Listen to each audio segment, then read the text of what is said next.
Team Liquid's turn to ban.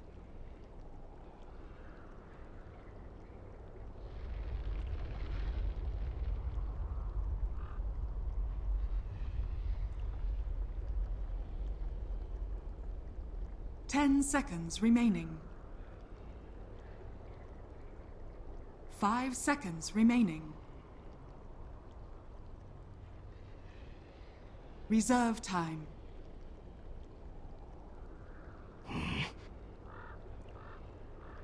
Dire team ban.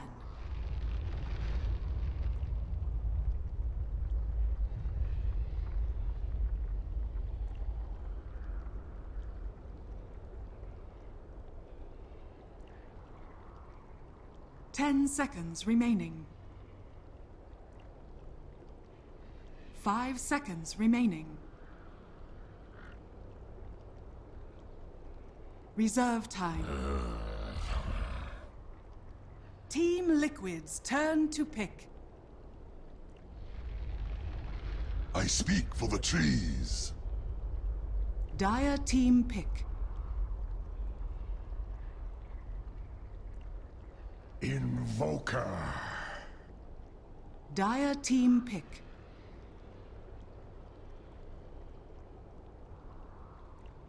Dusk. Team Liquid's turn to pick.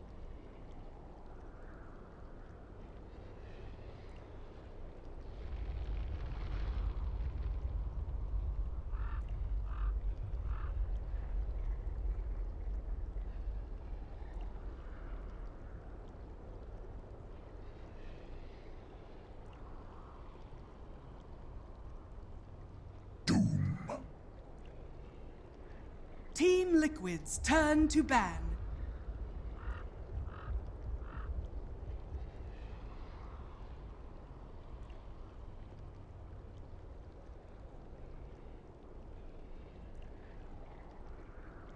Ten seconds remaining. Dire team ban.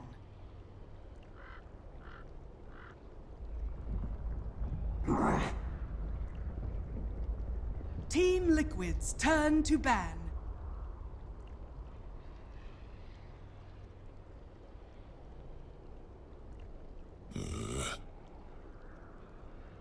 Dire team ban.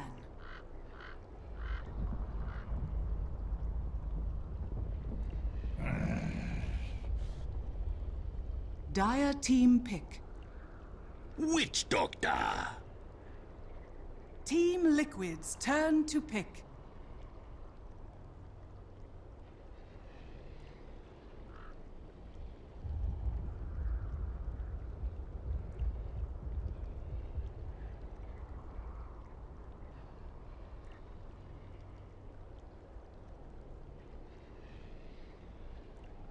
Spectre.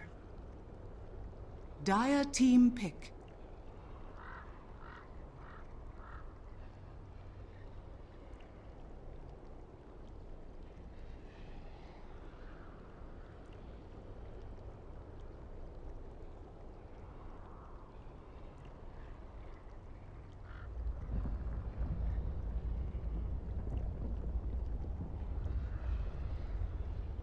Ten seconds remaining. 5 seconds remaining. Reserve time.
Sven stands ready.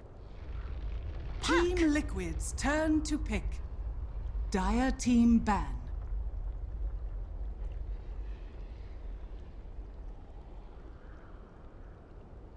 I should have seen that one coming.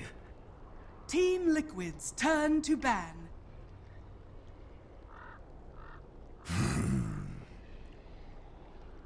Dire Team pick.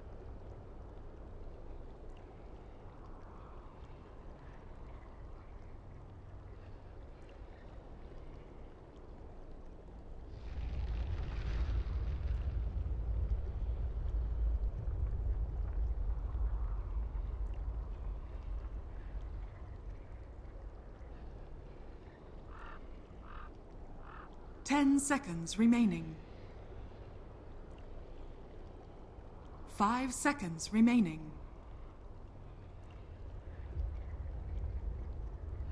Reserve time. 10 seconds remaining. 5 seconds remaining. Dark Seer. Team Liquid's turn to pick.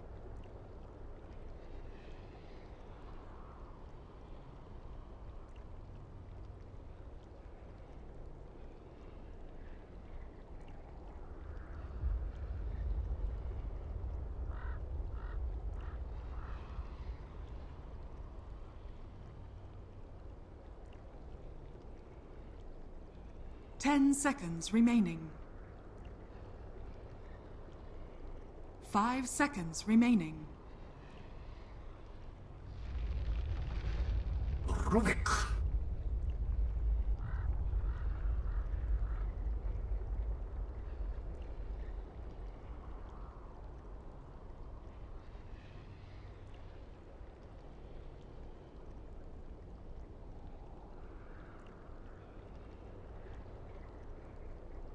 Things of that nature. So I think the hero overall is pretty good. What were the bans? Was Oracle or Yeah, Oracle Disruptor? was banned. Oracle was banned away. Yeah. Was Disruptor still in the pool? Yeah, but I don't think Disruptor is the hard 5 my favorite role. Like I don't Yeah, think I I agree. think you want to get mobile with that hero. Yeah, I agree. I think that those are like kind of the 3 options that you have, and I think Rubik is second. First is definitely Oracle, just because you needed some way to be able to protect that Spectre a lot better. I think they did a purge team off fight the Ion support. Shell. Well, you might get that. Mineski will 5-man smoke down the bottom, so... Also, welcome to everyone on Dota TV. Sorry, we didn't actually have that thing turned on correctly for the first part of the draft. Toby's fine. But don't worry. I noticed... What? No, I was just here to throw Cap! you under the bus. That's it. That's it. That's it. Cap, you're an ass. That's it. I mean, be careful, Cap. He might just usurp you with his 4,000 MMR knowledge. Oh, wow, Blitz. Did Did you just like drink some Did you Toxin just- this wait, morning wait, did you and say just spit it sub back 4K? up? Yeah, he made a 4K joke, bro. no. Did you say sub 4K? No, I said There was a bit. No. Earlier there was a distinction Cap, that Toby wanted to make. I was like, it's a 3K game, and he was like, sub 4K. Sub 4K. You're right, Toby. That's a good way to And right now I'm a sub 6K caster because I'm not there. Yeah, Or you could just say this 5K. just isn't our patch, alright, Cap? This isn't our patch. Venomancer sucks, enough. Jakiro sucks. Alright, this top lane though is gonna be pretty free. The battle begins. Behold! A prize! Well, they're actually gonna find Bocarino. You're actually able to walk in close in the Darkseer, but then they're not gonna find a kill on him. And they actually leave the Baron on top for a while.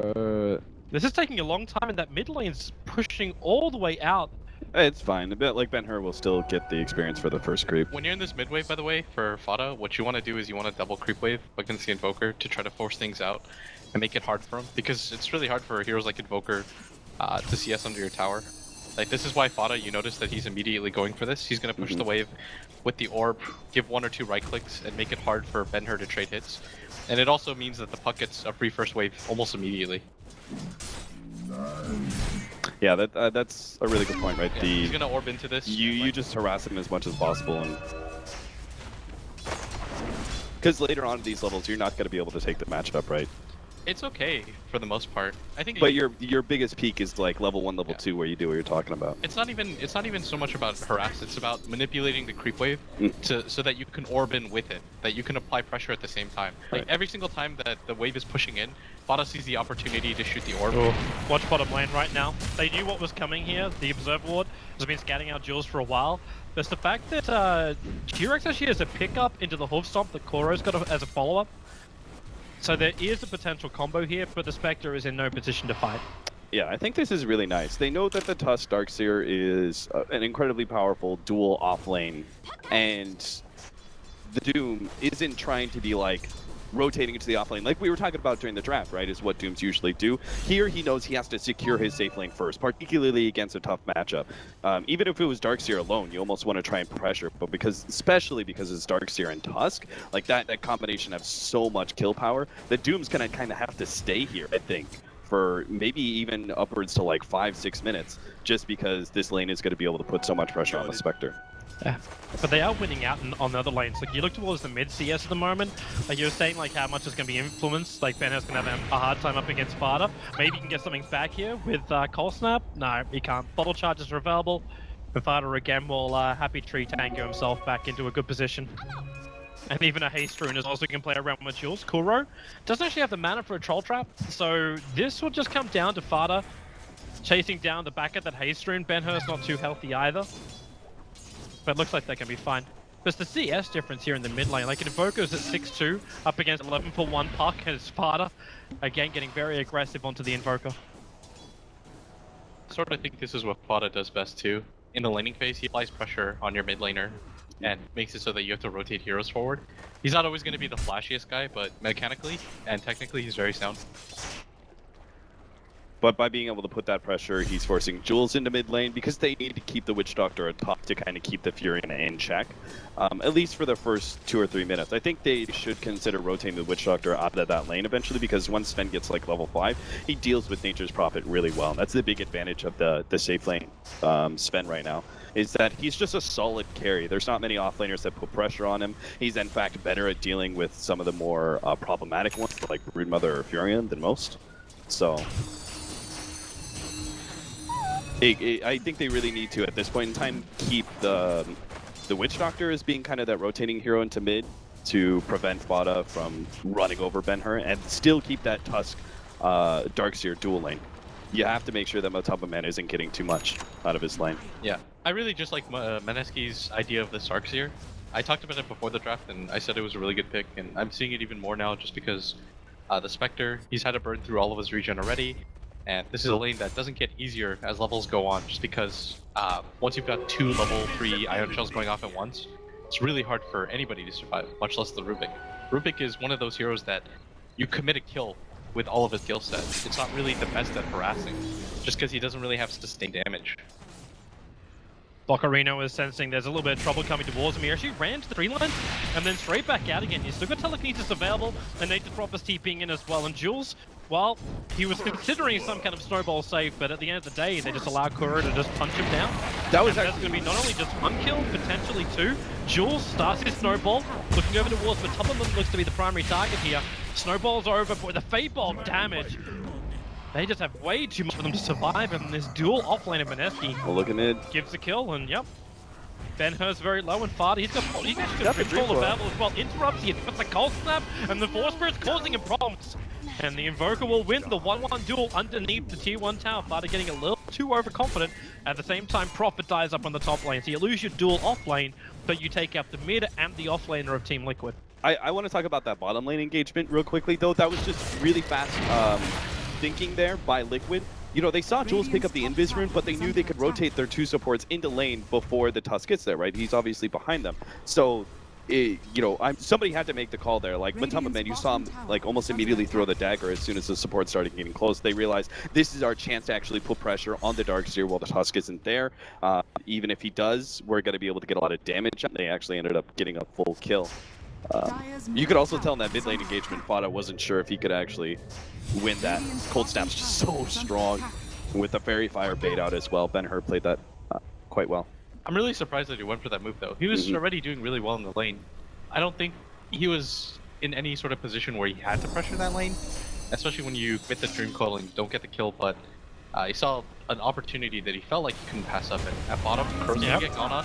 They start the snowball. Coil in 2 seconds. Now they got double iron shells and Ben her rotation in. Maybe they have enough damage. Kuro, not the first to fall. In fact, he makes a break for the Roche Pit, but he won't get there in time. It started with the double kill, and a lot of Team Liquid arriving, including that Nature's Prophet. Thus, paralyzing can't make this difficult for Team Liquid to chase anything further, not to mention the ice wall. They just got no path to keep the chase going. That was a good rotation by the Witch Duck. Otherwise, that would have been a free kill on the Invoker too. That's the one thing I think everybody forgets is Invoker in this laning phase stage is really weak. You can abuse this hero just because he doesn't have Ghost Walk, he doesn't have Tornado, he doesn't have the items that enable him to just kind of play around space. And Kuro really getting on top of Ragey Potato. He's not that tanky just yet. The Helmet Dominator's not completed, but Tupman's gonna haul himself up. Ragey Potato, he wants his kill with the help of Vash. He's gonna find it, but Tupman's still gonna be here, giving it a wheel back. The Sunstrike, the bonus damage will arrive. And the Doom and the Spectre will go down again. Mineski, for the first time in this series, is leading on the kill board at 5-4. Yeah, I think Liquid just got a bit overconfident. You could see some of the advantages of Doom though in that mid fight when they had the fight in the river. Is that one of the big advantages is in these team fights, Doom just soaks up a lot of attention, and I think that's another reason that we can say that he's becoming a pretty important pick is because of the fact that he can deal with early aggression really well, just because he's like soaks up so much damage. Yeah, and this Doom though at top, he had to be a little bit more careful just because they wanted to commit for the Sven kill, but Sven with even the single level of Warcry early on is quite tanky. And they didn't have the puck that could take either, just because Dream Coil was on cooldown from that previous engagement, so... And if there's any other hero there, you're not getting the Desolate damage from the Spectre, which is really important. Yeah, exactly. Kuro, he's on the hunt for Ragey Potato. He's got the Static Reap inside of him, so Hadouken is available. Vavash also bringing in that bit of restoration, paralyzing can't. And now they're balancing over on Kuro. They're going to shard him up and lock him in. And they got a little bit more damage to Sunstrike again on its way in. They're surrounded by the trees. There's still not enough to stay alive, but Jules makes a break for the tree line. They need more stuns. There's not enough mana just yet. 3 seconds, 2 seconds, 1 second. Okay, a lot faster. Ragey Potato has his stun, but the duking through Jules into the trees won't be enough. Mind Control will get locked in, but they're not going to keep the battle going. Just accept the casualty 1-for-1. There's a difference that I see in this game compared to last game with Liquid, is that I was really impressed by the way that Liquid, they were ahead, but they also kept themselves in check, right? I felt like almost every single one of their deaths was very acceptable, right? It was oftentimes a good trade-off for them. They had opportunities to push further and go deeper and go for that extra kill, but they oftentimes were like, nope, let's keep this game, very well controlled. Let's not go for something like that. But here they are. At top lane, they were over-aggressive with the Doom, with that Spectre situation against Sven. You saw Fauna at mid lane be over-aggressive when he didn't need to be. There's just a lot of scenarios here where in game 2, Liquid, maybe just with the confidence of, dominating game number 1, that they're just going for that extra bit that is actually biting them in the ass. Yeah, I think they just lost a little bit of focus, but this mid gank, they were trying to make it happen on the Invoker, but the Invoker at this point of the game is really hard to kill. When he's got the 2 Forge Spirits up in the Midas, he's going to primarily focus on going for the jungle, which is why both these heroes are going to rotate and they're going to make the move, especially with the haunts. That was quick. But Tubman just easily comes in for the quick follow-up kill. Ragey Potato wasn't too healthy at the end of that as well. Thanks combination with Wrath of Nature. And they instantly turn this into an objective, the tier 1 tower. You notice how fast that is, though? The way that they played it? It was like the rotation, boom, instantly get that kill, instantly rotate into mid. It's the same kind of way that they sandwiched mid lane and tried to take that tier 1 early. Maybe they didn't get it because Mineski chose to actually rotate a lot of heroes, but the damage was still kind of done. And this is the biggest strength of Liquid right now, is that they are able to go for these like really quick plays and turn to objectives. And that speed will catch other certain unpolished teams off really off guard. The coolest part about this is they're going to turn this into 2 tier 1 towers at once. The mid one obviously being the huge prized possession, but the top one, Mind Control is going to get some farm for himself as he gets the last hit on the tower. And Mineski, they've got to be careful because they've just lost a lot of their real estate on this game. Your rotations have to be really on point as supports on Mineski, in order to deal with these kind of rapid rotations from Liquid, or else you end up losing like that top lane tower, which I would argue should not have been lost. Yeah, it was just mind control hitting it with a bunch of summons. Yeah. So far in this game, the Witch Doctor's actually kind of been the stand-up. Sparta initiates bottom lane, going over on Jules. The snowball very quick. It's the Laurel's punch. The Sunstrike's coming in. That'll get the kill over on Sparta. Mind Control wants to get out of here. Then Invoker, he early rotated himself down, but Mind Control, have you got a Culling Blade? Have you got anything to get through the Sprout? No, you don't. And Kuro, he's going to bite himself up a Forged Spirit. Surge stolen up by T-Rex, so they can easily escape themselves away from the Invoker and the Darkseer. But there's no follow-up here. So a 1-for-1 trade-off with the puck still does go down. Yeah, still well worth it for SK at the end of the day, because this Invoker just continued to get a lot of farm. And he's been relatively uncontested now. He's already picked up his level 11. And that is just such a huge trade-off there. Not only just the team fight, but they're like, it pays off this rotation that they had. The 2 cores bottom. They want to fight. They're now going to be able to take the tier 1 tower. This opens up the Radiant jungle quite a bit if they can actually rotate from bottom lane into mid somehow. I'm not sure if they have the team fight potential. Yeah, I think they could actually do it. Put pressure on bottom tier 2, rotate it. They could take the tier 1. This opens up the map right back up for Mineski, kind of evens out that lost mid tower. Mineski is so grouped up. 4-man coils here. Yeah, you can 5-mana. No, she only get the 2-man coil over a Potato as well as Carino, and they'll give it a hit over on Sparta with a cold snap. He's going to go down. He starts the initiation. No one else was there from Liquid. Now with the special horn, everyone's there. Carino should fall. They've got themselves a nice zone. Darkseer wall. They're not dying. They're a restoration of March. It's so much to keep them alive. But now Mineski starts to crumble out. March, he can't TP out. Barely missing it. But the Invoker's still in the middle of this fight, trying to find some more. The Ice Wall's making it impossible for Liquid to move around inside of it. The Observer Board will at least watch Ben-Hur now TP out, but the Treants will not have enough damage to get the kill. They'll all just retreat, and a 3-for-3 trade-off underneath that tier 2. I mean, that was certainly could have been a team wipe. That's the thing. Mineski do have to be really careful about the initiation of Fada. It's the whole reason that Liquid can win team fights right now. And if Fada had gotten a better initiation, he wouldn't have had to deal with that meteor from the Invoker. Ideally, he gets a Dream Coil and silences the Invoker as part of that jump. And he gets away scot-free and then just kind of stalls Mineski long enough for the rest of Liquid to follow up that initiation. I think I think Mineski are super fortunate there that they managed to walk away for a 3-for-3. This Invoker, though, is like, as we were seeing, like, he's going huge. Like, 6-1-1 now the Invoker. And the events not looking too bad either, but at the same time, he's not that normal 1 to 2k we normally expect to see him being ahead of the other heroes. Yeah, something about this Invoker too is that he's already gotten over that crucial level 11 hump. Oftentimes, it takes forever for these heroes to pass that, just because there's a lot of XP, and that kind of really tells you how far ahead he is when it comes to XP already in this game. 604 per minute.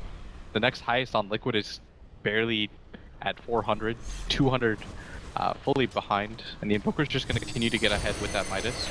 So Liquid is going to feel pressured, feel like they have to make something happen, especially since this Puck, he's kind of hit his scaling item with that Blink Dagger. Is this a trade-off position though?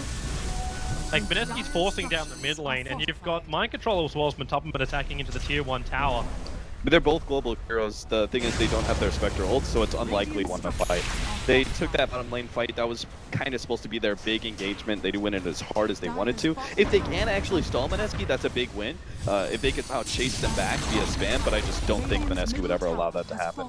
I think they're actually reading their strategy pretty damn well. In fact, if you watch game number 1, you should be really excited watching this game number 2 because the way that Mineski are responding. They fell back on more of a standard draft, and we're seeing that, Liquid aren't just massively outskilling them or anything. Mineski are definitely, trading blow for blow against Liquid and are actually ahead right now. So this is just a really exciting turn of events in this series. You're just happy to see them actually playing as a 5-man team, yeah, as opposed absolutely. to game number 1. I mean, there's a reason that they came out from the Southeast Asian region to be that second team. They went through the Philippines qualifier, and Mineski is probably in your top 3 when it comes to SEA, and you're seeing exactly why.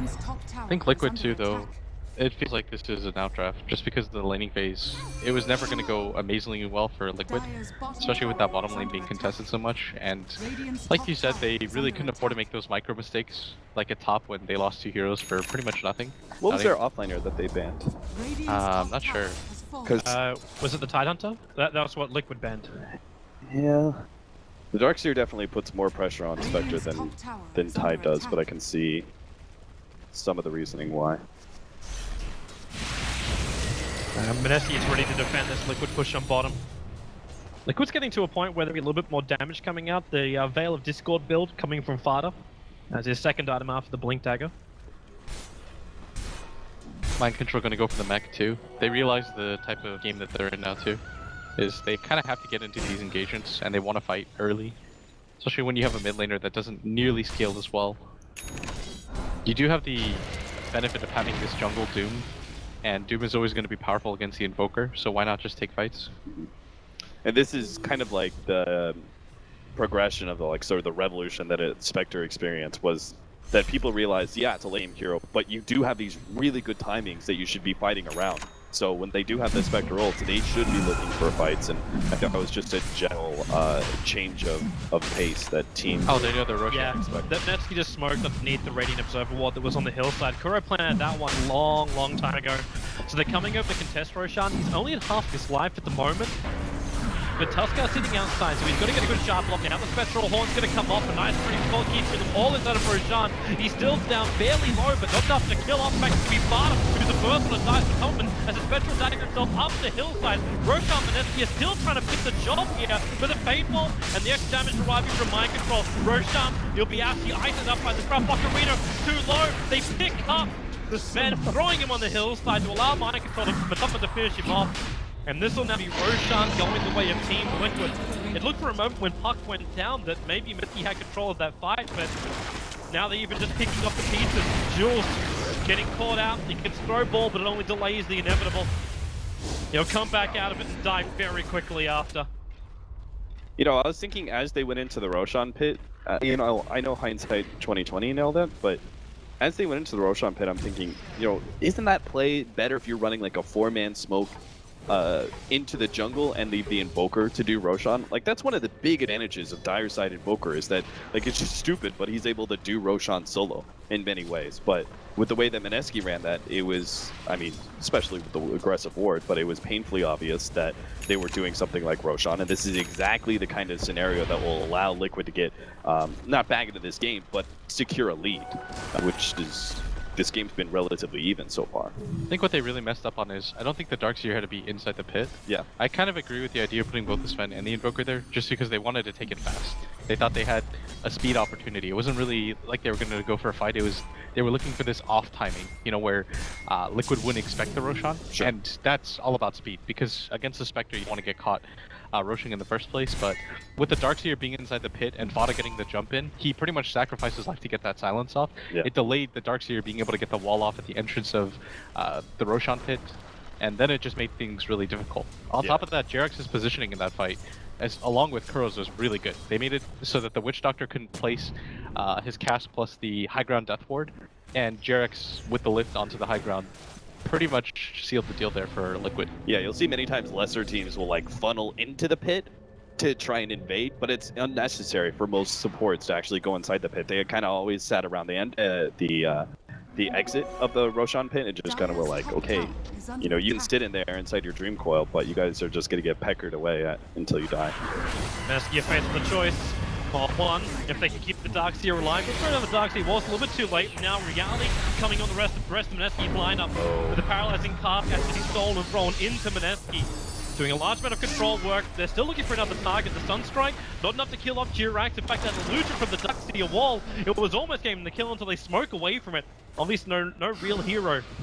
So we cannot break the smoke. Mineski will lose 2 heroes. Dire's middle tower is under attack. Funnily enough, they actually keep their tier 2 tower alive on the top lane, which is what Liquid looked like they were going to bear down on to start with. I just realized too how much gold the Spectre has. I didn't even realize that Matama Man had gotten this much, but he has been the mix of things. He didn't die during that bottom engagement either. The Roshan went to him. Yeah, I love it. Potato's about to Calling Blade his way through so he can attack from behind. Oh, here they come, they go on Kuro. Can they stop that move from being cast? The Deputy Blast, but Tubman's pulled out. Even the cleavage, Rage Potato's one hit, there it is. They're actually going to bring down the Aegis, the Immortal, try and zone out back control. But can they kill Tubman again? Deputy Blast, stolen by Jirax, hitting a 3 with the all over him. This is real trouble right now for Mineski. Maybe they have enough damage. Rage Potato's going to get back in fight again. The buyback came out from the Tuskar. They're looking for the opening. The Tornado just a little bit too short to reach Jirax. But Cold Snap, a beautiful ability, able to slow him down. They still need one more attack. The Snowball Fault will do it. Fada into the critical, orbs up to the high front, and with the rest of nature, bounces through the Darkseer, but they cannot chase instantly into Fada. They're looking for the target, but just can't catch him. Holy crap, what a play from Jerix that was. I mean, there's no way. Jules is probably going to die here, but... With Robert coming in too, maybe. No, he missed the Sprout. Jules, that Snowball. He's coming up to Fada. There's support here. Raging Potatoes actually in the neighborhood with an inventory. We might be able to solo up Mind Control. The Sunstrike Mind Control walks forward. Not even know he needed to walk forward. So they'll pick him up. It will be a trade-off though. So it's Jules for Mind Control. I mean, Mineski set up so well, right? The way that Raging Potato put himself in that position, he's like, okay, we know we have to take this fight. Even if we did, they just got to pick up the Darkseer. It doesn't matter. We still have to take this fight. But he positions himself so it's like he has a blink almost. Bush, dead. Yeah. Oh, maybe. Oh, no! The back charge and snatched him away. Spectre didn't want to chase a little bit too far. And But that Bash should have with been his one shot just stays alive. That should have been such a free kill again on the Spectre, but that definitely just turns the fight around entirely to a point where Liquid actually has a chance to be able to respond and get some counter kills, and kind of saves that fight from. Another critical time in which he got pushed back because Matubman actually did end up going down. He doesn't have his Radiance yet. He's been sitting so close to it for a while, but he still hasn't picked up that final relic, which he's now farming towards. Uproot and after them. Sort of think this Nature's Prophet is a little bit underfarmed, and maybe he has to push lanes a little bit more to open up things on the map for them, but Mineski, the way that they set up that fight, I can't say enough of what Raging Potato did.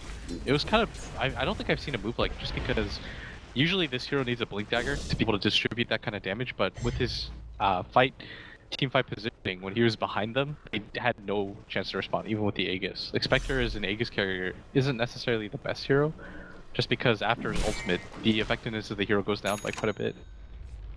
This is why, like, this sort of line up the Tusk, his initiation in team fights is so important, because you need ways to be able to kind of close the gap, or at least stall heroes from retreating away from the Sven. Because at this point, like, he's a hero that no one can really fight with BKB and God Strength, but Raging Potato, he sets up his own initiation, I guess. Well, hello bottom lane. Jirax is TPing out already. I don't want to bar of this, so is Matubman.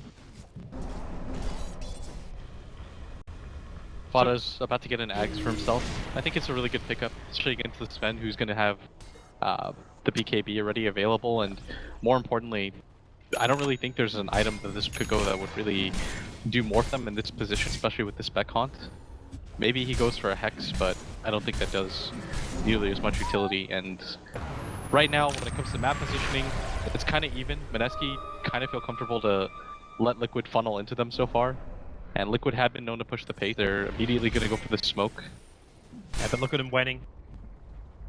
Vash is still sitting behind, so he's got a disruptive paralyzing cast to throw out.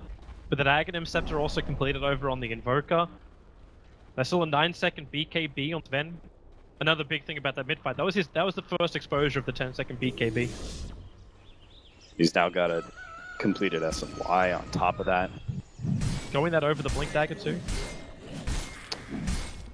Yeah, it's pretty standard. Like, you have to understand, like, SNY is still kind of a mobility item. You get the range proc, it allows you to stay on that hero. But his biggest issue is still going to be that Ags from Fada. Like,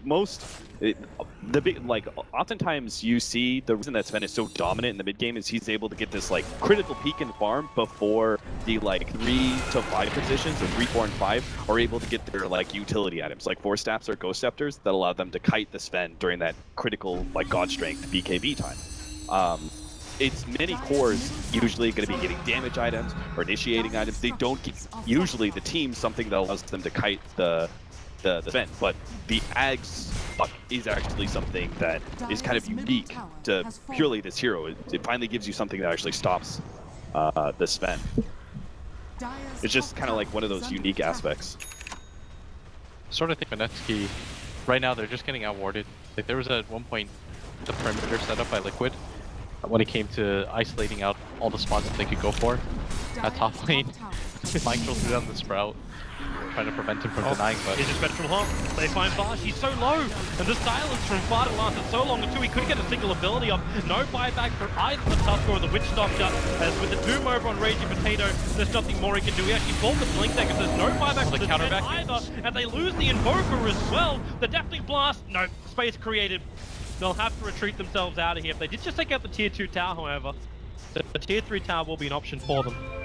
did you notice how they set up that fight too? It's always on the back of this Nature's Prophet, opening up the map for them. When he pushes in that top lane, Mineski feel like they have to send somebody to deal with him. This time they had 2 heroes up there. So then the Spectre Hawk comes in. There's absolutely no way that they could take that fight at that point. Yeah, there's always going to be heroes like pretty dramatically out of position because they're constantly rotating like that, and heroes like they have like Witch Doctor is a terrible support at dealing with Spectre because you only have paralyzing cask and you're oftentimes like it's just the Spectre alone. So until you have something like Glimmer or something to be able to get away from the Spectre, you're just going to be free food. So it instantly turns into a 4 versus 5. He gets the vision that scouts out all the heroes to allow Fada to be able to get his follow-up initiation. He gets a 3-person orb or something like that, and the fight's just over from there. And it's becomes a question of how many heroes can you clean up rather than can you win this fight. Yeah. That's a hard ask for Vash. Like, this guy's right now, like, he's budget gaming. He's 1.3k net worth over on the Witch Doctor. The chance of him ever picking up a Glimmer Cape just seems to be a long way away. Blitz, would you say that this is... Are you reaching the point... You said the warding is like a pretty big issue. Are you reaching the point where you have to invest into like Gem just to be able to because Liquid seem to have so much information. They not only have the kind of heroes that give you information between Furion and Spectre, but they also seem to have superior warding. You've got to cut this down somehow, and you're not going to have that many smokes left. I think it would have been a pretty good option. Right now, they know Liquid should know that they're smoked up, by the way. The main reason for this is just because Nature's Prophet is ping bottom, and nobody's doing anything about it. Yeah, they're just pinging like crazy. They know for a fact that they're smoked up, and Fada intentionally moved over, knowing that this was a potential like smoke area. like you're not gonna allow a tier 2 They're going to find this mind control. They're going to come through. The Sunstrike's able to hit mind control. Going to trigger off the mech, the Spectre. He's already killed off the Tusker. Will Sickle Raging Potato. He needs bottom, he's gone. He can't call his blade. Mind control's going to TP out. The Blink now has to push Raging Potato forward. Then they get zoomed up. The Invoker's dying as well. Fada is chasing him over with the orb, just bouncing off over that ice ball. Back down to Raging Potato, where things have just gone from terrible to worse to disastrous. Mineski will lose 4, and Team Liquid, I think they now have permission to come aboard the Mineski ship. That's hilarious, but I actually love Rubik versus Sven. If you steal Stormbolt, that's fantastic. If you steal Warcry against the Sven, the big damage dealer, and give all your heroes this big upgrade in armor, that's also such a big plus. But obviously Liquid, it's just been like the last 3 or 4 fights. It all started with, what engagement was it? I guess it was Roshan, obviously. That was where this game really turned. Before that engagement, they were fine, yeah. Yeah, they were very even. You could even say in some They were ahead. You were ahead. I thought Mineski were doing really well. Yep. But eventually a bad play like that seems to have just kind of cracked them. They just got outmaneuvered in the game. Something I wanted to point out before that top fight ended is Darkseer should be dead right now. Even with the Greaves, he can't break free of it. And Jules is also going to take the fall. They've got too much to work with. Even Kura, he walked himself up to the side to pick up an Orchid. So they got another level of disable and control over on Mineski. If the silence from Fada wasn't enough, DKB, now in comes his men. Nice Stormbolt. Who's he going on? He's thinking about mind control. He actually attacked in Takuro as well. But the Rubik's down for the count. Say goodbye to Nature's Prophet. But Tupman's still sitting here inside base. His Spectral Dagger, he can't get himself out straight away. Actually, the Tornado was going to fail. Raging Potato, blink forward, Stormbolt, and Element Tupman will go down. 72 seconds on the sideline. Biomic comes up from mind control. Potato currently trying to fight as a pig. He won't find his target just yet. And he needs to wait a little second longer as Kuro jumps in, bolts him down, the Sunstrike kicking in, but now better. He can't make enough space because the Fusel bladed up, and there's just no hope to fight this. The extra heal wasn't there, the Darkseer only just comes back up again. And Team Liquid have already taken out 2 lanes of Rax, and they're looking for their third. Yeah, you reach a point where On the back, okay. with Bolt. Here they come in. 2, they need complete damage. If they can get a die back right now on mind control, it's going to be worth it. The snowball forward. Mind control can be flipped up right now by the Tusker. And Kuro is going to join him as well. 2 heroes down, and Mineski finally after their home has been ravaged, will have some level of space to try and repair the damage done by Liquid. Now they have to go Roshan. The bad thing is, like, Mineski, like, there weren't enough hero kills you could possibly get out of these engagements. Like, even if you got full 5, it doesn't change the fact that you lost 2 lanes of racks by 30 minutes. But it's something, I guess, to hold on to. They got a couple of kills. They could take Roshan. They could get the Aegis. You know, maybe they can grind their way back into this game. But they're still pretty far out of it. Can Liquid contest them on this? I don't think so. They're not going to want to without the Nature's Prophet available either. It would be so unnecessary, right? They're already so far ahead. If they fed more kills They're into beating in Mineski's his still... broken. Durex too close. He'll actually pick up chance, but with the paralytic chance, going to bounce over, and Rage Potato already manages to find one. Will they finish off Fada? Nope. He blinks away further up the hillside. He'll Dreamcall. It's really delaying this up, but Roshan is still will belong to Mineski. Now Dreamcall's on cooldown. Fada is waiting. As Mineski, do they have ability to jump? They'll Tornado. Phase shift will dodge once again. We'll keep on board with the puck and a great back. Actually stopping Fada from instantly getting away. He'll orb himself away. He's on 120 life. They just need to finish the job. The sun strikes off target. He blinks down, not to the west, so they can't even pick up Fada. Oh, but that they hurt. do get Aegis. That was the right idea too. He took into play that he knew the puck was going to blink about that time the Sunstrike was going to go off. It's just the positioning. It was like a 50-50 chance he was going to get that. But unfortunately, Fada went down instead of left. I think there was no reason for Liquid to make that play though. Yeah. That was unnecessary. That's the best way to describe that. Just because, yeah, at best, you have a 3v5 engagement against a full 5-man. Yeah. The only way you lose this game as Liquid is you make plays like that, where you feed them unnecessary kills. You can let them have Aegis. It's not that big it doesn't a deal. matter. They can't leave their base. Wait 5 minutes. It's still going to be, by 37 minutes, you have 2 lanes of racks and they no longer have the Aegis. Yeah. So you're still good. You just play the game where if you catch them out of position and it's really easy, with a lineup that features Nature's Prophet, they're eventually going to get lulled into this rhythm where Liquid doesn't really do anything. Then Mineski says, okay, it's probably safe to push out. That happens 2 or 3 rotations with the creep wave. At some point you get sloppy, and Liquid take advantage of that. But by going for these plays, you just kind of get caught out for no reason, like you said. So because of this, most likely Liquid are going to slow down the game and we might not see much action. What was the... You wanted to talk about some movement. Oh, that's what it was. It's just that this is what Nature's Prophet provides for you more than anything, is... It goes down to like a psychological level when you look at Dota. When you push in this top wave, people automatically assume, okay, now it's my turn to push out the wave. And then you continue to push it in. That happens 3 or 4 times with the Nature's Prophet. Then you get lazier and lazier. You don't scout out the area. You don't make first. Oh, maybe they're trying to set up for a smoke play. You stop thinking about what the enemy team is doing. You kind of just get into this like farming rotation where he pushes the wave, then you push it back. And even then, there's like some investment cost to even keep in mind when you're going up against them. If you're constantly doing that sort of thing, you're constantly like over-rotating, and you're never actually catching that hero, that means you're actually like, if you look at it from an economical aspect, you're actually coming away the worst every single time because you're just like investing into something that you're not actually catching. So it's kind of like, you have to reach this rhythm where you do make those investments and you do catch out the Furion. This Spectre, though, he just has to get slotted right now. It was pretty much how Liquid ends this game. Right now, he's not strong enough to fight into that Sven. This is kind of just why Sven, I think, is a pretty good hero against Spectre. Just because you can cut through that 1600 HP really quickly with God Strength up. And the BK negates the mischance from the Radiance. The burn doesn't really hurt you. Mineski been hunting for the last minute with Ragey Potato as well as Ben-Hur. Oh yeah, they would love if they somehow got a pick off and then were able to turn that into like 5-man pushing in and forcing a team fight or even just claiming a tier 2 for free. The warning spots on the top lane actually gave them something to work with at least. I mean, it's a definitely a pretty decent Furion board, but mind control is usually going to be one step ahead of the game. Oh, there's your jump. Fada back in again. And the Sunstrike, he still took the damage from it down to 160 life. He'll blink himself away and then the Dream Coil. They can't keep the chase going. He'll orb up into the tree and TP away to safety. Then instantly Kuro tries to apply the pressure in mid, but he picks up a tornado. EMP burned out with the Coil Snap, but no, the Forstaff gets himself out of range of the EMP. Liquid are just doing such a good time, or a good job of buying time for themselves. Chiraxo's in trouble. Well, is he? He'll pick up Ocarino. I mean, it's okay if he dies. Searching for Spectral Haunt. Even Actually then. going to be committed. Wow. Now, who do they go on? Is it just looks like it's a space creating ult? Yeah, I think Mineski, I think this is the point where you go, right? Spectre ult was just used. You have limited amount of time on Aegis. It's not like this is a high percent chance to make something good happen for Mineski, but it's still your best option that I've seen in the last 5 minutes.